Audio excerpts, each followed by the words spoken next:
My curiosity began as a kid. When I got older, the curiosity grew bigger. Welcome to Minnesota Spirit Hunters live hangout and interview, where we interview live people to talk about their ghost experiences and much more. Minnesota Spirit Hunters presents live hangout and interview, interviewing some of the biggest names such as Rob Jethro, pet medium and paranormal author. From A&E's hit show Ghost Hunters, Rochelle Stratton. Haunted medium Brett Parsons. And many more. Now, here's your host, Markus Welly.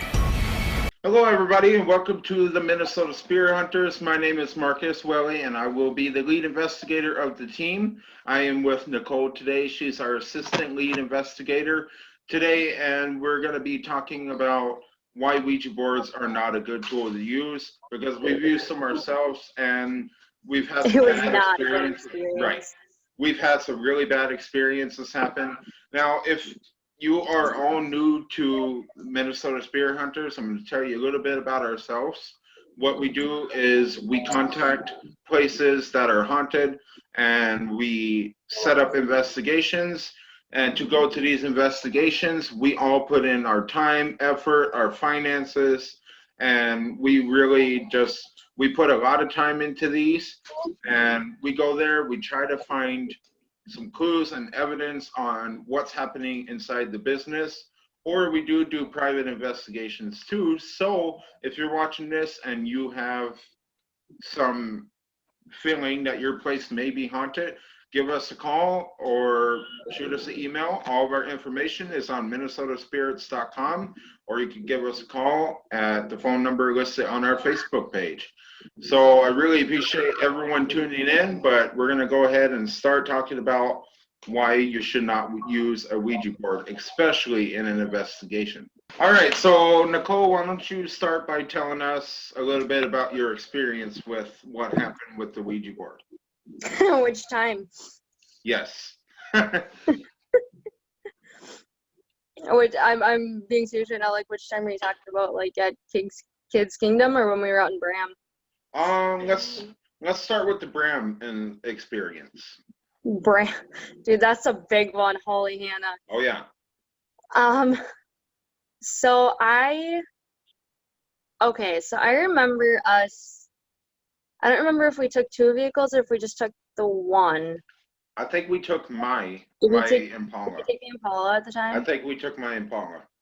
Okay. Anyway, I don't remember most of that day. Oh, okay. We were in Lexi's truck. Oh, that's right, because she came with us. That's right, because we dropped off the Impala at her house. That's right. Yep. Mm-hmm. Yeah, okay. Now I'm starting to remember that. Okay. But so for everybody watching that doesn't know this, a Ouija board is you don't have yours with you, do you? You got rid of it. I do have a funny story about that Ouija board. And then after your experience, I will tell you the experience or a story about that Ouija board. So yeah. It's most people play it as a game. And they think it's, nothing's going to come of it. It's not, a real thing or whatever. But people have very real life experiences and bad experiences from these boards that you can contact spirits and or demons through. Us, for instance, Markus and I and another member of our team, we haven't had good experiences with our particular board. I know that there are some people that claim that they can talk to angels or spirits of loved ones from the past, but that is not what demons do, and that's not what the spirits of the Ouija board do. They will try and trick you into thinking that you're talking to one of your loved ones or whatever. If I can add, spirits are very manipulative. Yes. So say I wanted to contact my guardian angel, I'm going to try to I'm not going to do this because I know better anymore. I was dumb in the past and I played Ouija boards for fun. Ouija boards are not fun. They may seem fun and it may seem just like a board game, but it's definitely a real thing. And once you open that portal, you cannot close that portal. There are special ways to close that portal. And we don't know how to do that yet. So we do not play with the Ouija board until we absolutely need it. And when we do use the Ouija board, it's going to be fresh out of the store. It's not even going to be popped open. But we are going to try our best not to use a Ouija board on these investigations because it's not a good tool to use whatsoever. But back to the point, spirits are manipulative. If I wanted to contact my guardian angel and I played a Ouija board, then they're going to talk like my guardian angel. They're going to make me believe that it's my guardian angel, whoever that might be. And they're right, and you're just opening a portal for right. these spirits who act like your guardian angel, so to say, and yep. you know, say things that you know, and things that they know just by feeling your presence right. and being able to feel the things that you are putting off. Yep. They will tell you things that you want to hear so that you believe that it's them. So basically what they're going to try to do is they're going to do everything in their power, which, believe me, some of them are very powerful. They have the power to make you do anything. But what they're going to do is they're going to do everything in their power to make you believe that it's the person you're talking to. For example, when we were playing the Ouija board one time, we thought we were talking to this spirit that we got in contact with. We don't know if this is true. Apparently his name was Q, and he lived at the park uptown. And, you know, we would go to the park almost every single night and play just right, and we would talk to them. Right. And after a while, which leads us into the Bram experience, when we went over there, apparently Q was now in Bram. That's absolutely not true, because throughout that whole session, we started playing and it started going in a figure eight motion. If it goes in a figure eight motion, you want to stop it right away. Or if it's right, and that, you know, and that kind of leads into the story too. So we were out at a friend's place, you know, out in Bram, and we were seeing orbs and stuff flying around, you know, in the camera and whatnot, because we were making, you know, we were doing a YouTube video and stuff, and we were seeing lots and lots of orbs, you know, and we, you know, started the session on the Ouija board, and things were going okay, and I don't remember.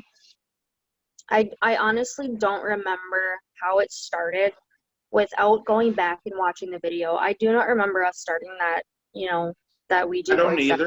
I don't either. I do remember probably the reason that we contacted a demon was because one of our friends at the time decided before we started the session, granted, this kid has never played the Ouija board before. He decides to take the Ouija board and he was playing with it.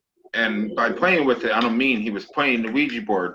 He was literally rubbing the planchette all over the board and swearing at the demon, the spirits or ghosts or whatever was there, swearing at them. Right, and he was making that, you know, that figure eight. He was making the figure eight motion, which made me believe that's why we contacted that demon. And you guys might think I'm crazy right now, but we actually contacted Zozo, which is the worst demon that you can contact on the Ouija. Okay, so what we believe to be Zozo, I will say that. Right. You know, like we were saying before, you know, spirits are, you know, manipulative and stuff like that. But with the power that, God, dude, I'm shaking right now just even thinking about it again. It was a scary experience. It was, you know, not being able to remember it. It was, you know, it was scary. But, you know, from what we believe, you know, and what, you know, what the video shows and what a lot of us, you know, were feeling that night, I do have a strong feeling that it was him. But no, you know, if you go onto the YouTube, I think isn't it Minnesota Spirit Hunters? It is actually just called Markus Willie because at the time Okay. it was, yep. And if you want to check that out, I will go ahead and post that link for that video down in the description of this video. So if you want to check out what we're talking about and see the experience for yourself, just go watch that video. But Right. just let me tell you, once you're done with that video, you might think it's fake, but believe me, it's not fake. Because if you pay close attention during the video, you could see all the different size orbs. Now, granted, there was no fans going, there was no AC unit going, and there was Yeah, all the windows were shut and everything too. Right. And it could have been dust bunnies. Okay, we weeded out some of them to be dust bunnies, but there's absolutely no way that like balls this big coming straight at the camera is a dust bunny. Right. You know, maybe the ones falling far in the distance of the camera, but if it comes right at the camera like that, then there's no way it could be a dust bunny, you know, so. Right. Well, I mean, you know, and after I had to go back through and watch the video again, you know, to see what happened, you know, because I don't remember what happened. And, you know, I was in a lot of pain. You know, it was, I mean, I was on the ground, you know, clenching myself down and everything. You know, I couldn't breathe. I couldn't do anything. You know, and sorry, I'm getting notifications here. In the video, you know, you had said, you know, that you wanted to try and contact Zozo, but this wasn't the way that we, you know, intended it to happen. Right. You know. And the reason I said that, like I said, when I had that YouTube channel, I wanted to do scary things for the views. Right. Now I have researched my paranormal and researched demons and researched Zozo and blah, blah, blah, and researched this and that. I'm not that dumb anymore. I know what to and not to do. When it comes to a Ouija board or it comes to a pendulum or a dowsing rod, whatever you use, I know what to do. I know what to say. I know how to feel. And when you go into a session of a Ouija board, you cannot be vulnerable whatsoever. If you're tired, don't play. If you're sad, don't play. If you're depressed, if you're mad, if you're, you know, whatever, don't go into a session, because when you're vulnerable, that's the time that they'll be able to take you over faster. Now, don't get me wrong, if you go in with the right mindset, there's a possibility and a chance that you might get taken over. Right. From experience, I went into a Ouija board session with Nichole and with one of our other team members and that team member's brother at the time. Now, the team member's brother had not played the Ouija board before. He didn't even have his hands on the planchette at the time. He was just touching the board. And so somehow I ended up getting possessed. Now, well, and this was also the same night that we ended up contacting Zozo.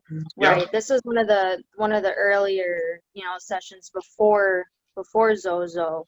Right. That had happened. But now that, you know, we've kind of brought up, you know, him, you kind of have to go back now to Kids Kingdom from where it started. Yep. So Marcus, Kendra, and I and was CJ there for the first time? The first time we went there, or was that the second time we brought him? He was. Okay. Well, my ex-boyfriend my ex-boyfriend now, we all went out to a park near our house. You know, it was late at night, you know, whatever. We were just trying to see if there's anything out there. Well, there was a spirit that we had come in contact with that he called himself Q, as Marcus had said before. He said that he was, 7 years old? Yeah, 7. Well, the thing is, he said, when we asked him how old he was, he said 7. He didn't say 7 years, 7 days, 7 months, 700, you know. He just said 7. It just said 7. Actually, yeah. Right. So we perceived him as a younger spirit because of the idea of the spirit being in the park. Well, he had also said that he had an accident on the swings and that he had gotten hurt and he died there. And shortly after that, we did see a few of those swings moving.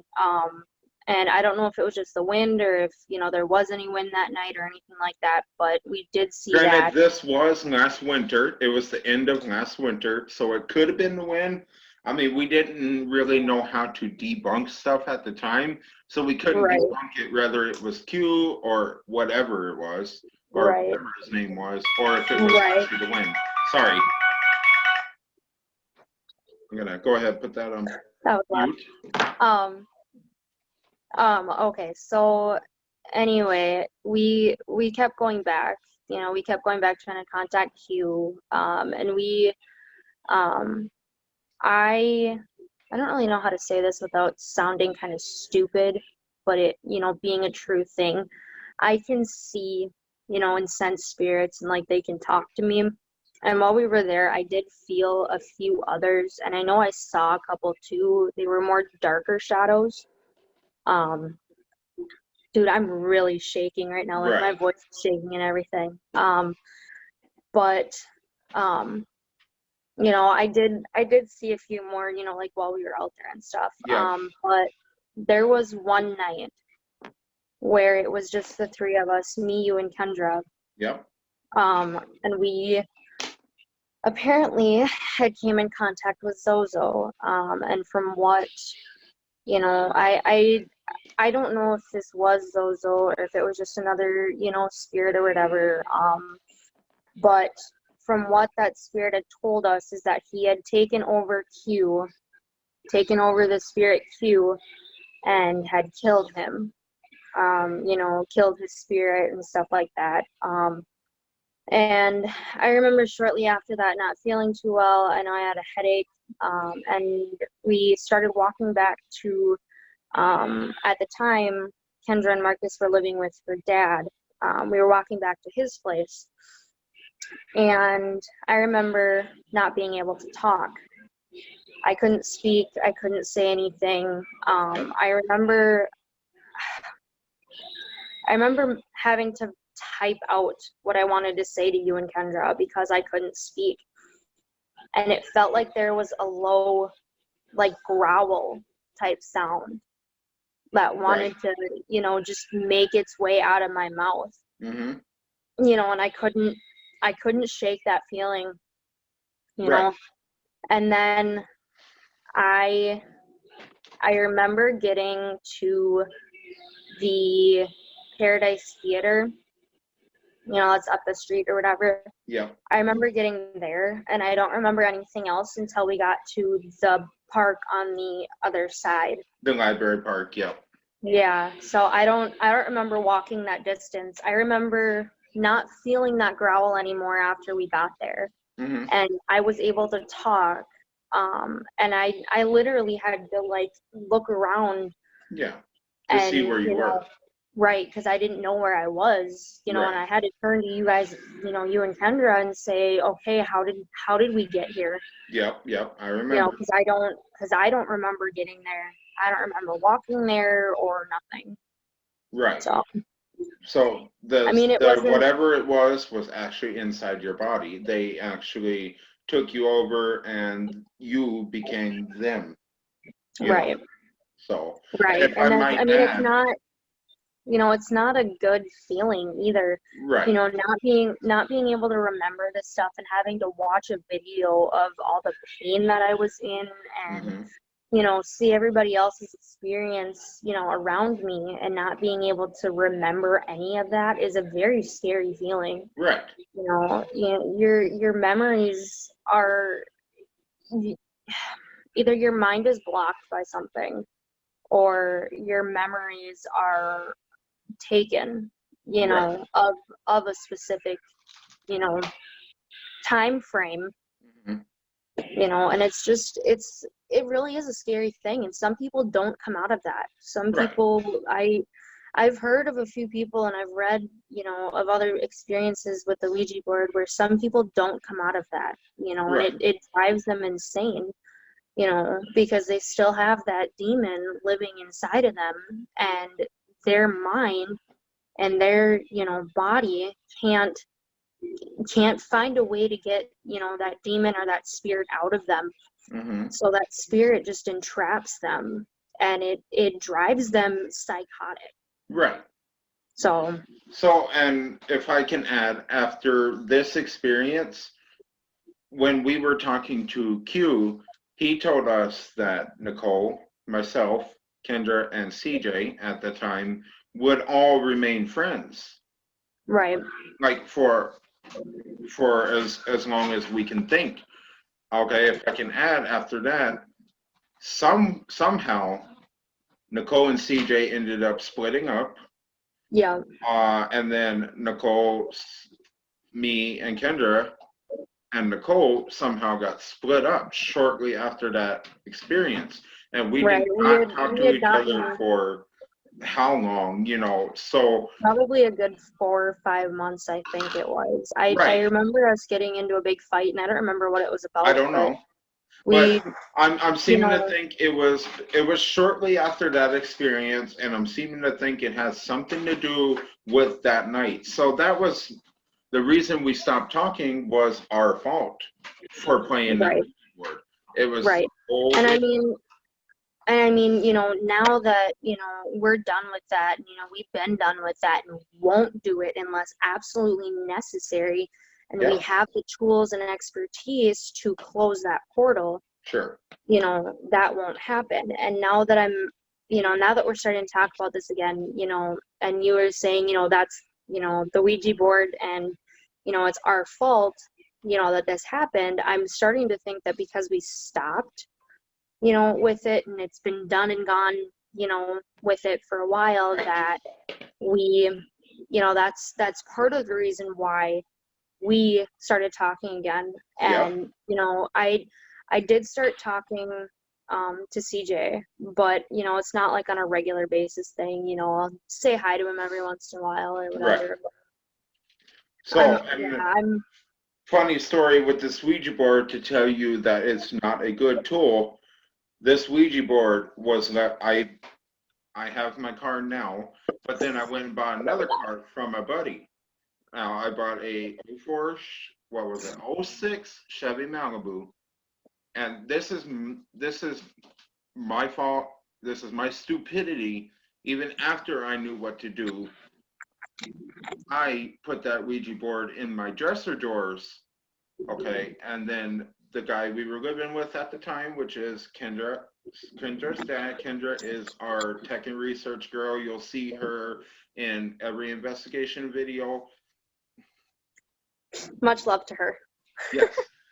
Anyways, he wanted the Ouija board completely out of his house. So what I had done, I wasn't driving the Malibu at the time. I went in and I put it in my Chevy Malibu, and I was driving the other car. Well, when I did decide to drive that other car, okay, and if I can add this while we're talking about cars too, after that experience, my engine decided to blow up in my daily driver after that experience. So that car was in the shop, and I was driving the Chevy Malibu, okay, which the Ouija board was in the Chevy Malibu, and I had taken that car to my dad's house, and I parked it.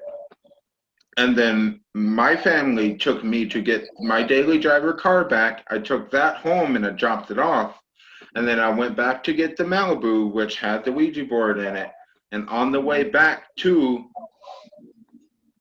my place, I ended up hitting a dog and wrecking my car. Radiator completely messed up and completely drained itself of antifreeze, okay? I still left that Ouija board in the car, being stupid, and that car was parked for a good 2 months or something like that, and I did not get to drive it. Well, we went and we got the radiator, and we put that new radiator in, and my friend decides to take the car on a drive and wrecks it again.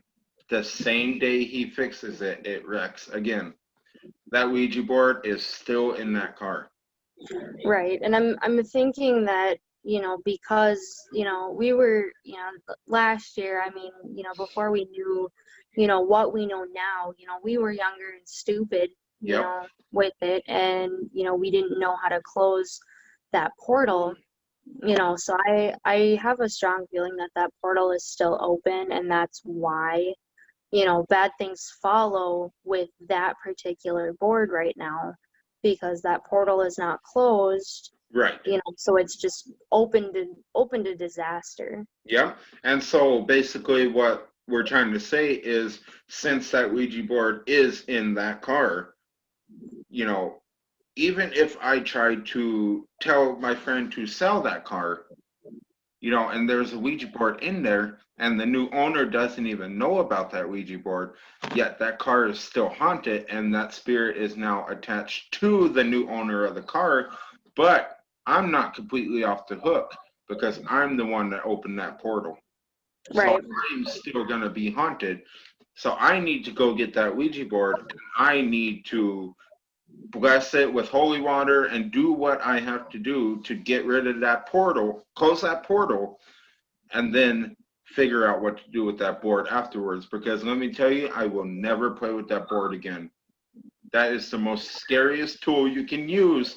And like I said, if the Minnesota Spirit Hunters needs to use a Ouija board, we're going to go get a brand new one, and we're not going to pop that seal until it's time to use it. Right, and that's only after you know, that investigation, you know, and after we have all the training and stuff that we need for it. Even after that investigation that we use that Ouija board on, that Ouija board is also going to be blessed, and if we can't get rid of that demon, it's going to be disposed of too, the right way. We have to do research on how to dispose of a Ouija board, because I have one sitting uptown right now that I have no contact with, but yet I still feel like something's with me. You know, it's because that portal is open. And now if I don't go get that Ouija board and my friend decides to keep that car, he's going to get haunted as well. Right, and I think, you know, I do not want that for him, because he just got his own house and everything. I don't want him to be haunted. Okay, it's my fault. I think if we talk with Nathan, you know, he might have some insight on how to do that, and you know, T might too as well. Yep. So, and if you don't know who we're talking about, Nathan is our cameraman, which you'll see him later in the future. And T, Teresa, she likes to be called T, so we're all going to call her T. She is our medium. You will see her in every single episode. So and then, so I'm pretty sure if we just ask them, you know, they'll have some insight. I know T will, you know, she'll have a lot of insight on that. And you know, with Nathan being able to, you know, help with the pendulum and stuff, and you know, do that specifically for, you know, that person, you know, and their spirit. I'm pretty sure Nathan's got some pretty clear insight on that too. So we'll just have to. We also have somebody on. We also have somebody on the sideline too. We have our old medium from our old company, our old paranormal company. We have her, which she has already told us how we can get rid of that, close that portal. So she's always on the lifeline. If we need advice on how to do it, we'll contact her and we'll get rid of that Ouija board. Because let me tell you, as long as I live, again, I will not touch another Ouija board if I don't have to. So if I have to, then I'm going to make sure I know what I'm doing. I'm not going to touch it unless I know what I'm doing. So are there any other experiences you want to talk about, or any ideas of what we can do with the current Ouija board, or any? I mean, definitely get rid of it. You know, we really need to get rid of that. I don't know that I have any other experiences, except, okay, so this is kind of a funny thing. So this kind of goes back to the Kids Kingdom. You know, we were, for all intents and purposes, I'm just going to call him Q. So we were talking to Q, and you know, you're not supposed to ask the spirits how you're going to die, right? Well, you know, the four of us, we were being stupid, you know, and we kept asking, you know, how we're going to die. And every time we'd ask him, we'd ask Q, you know, how am I going to die? You know, and I remember him saying a rat. or a mouse or a frog or something like that. And it was just, it was silly and it was fun. And I think that's kind of also what drew us into that. And it made it fun. At the time, we honestly thought it was a cute thing, because he'd make up these cute little answers for us. But the reason he was doing that was to pull us in. He was pulling us in. He was getting our attention. He was getting our permission to take us over. Which is the whole reason that she left that park possessed. And then I got home that night. We decided to open the portal again and play it again. And then I get possessed. So he was just doing cute little answers to draw us in, and because he knew that we were going to give in. And then he decided to take us both over. Right. And I think I kind of caught on to it a little bit later than, I would have liked to, because I remember asking a specific question. I remember you were wearing an orange shirt at the time. And, I asked the specific question, what color shirt are you wearing? Mm-hmm.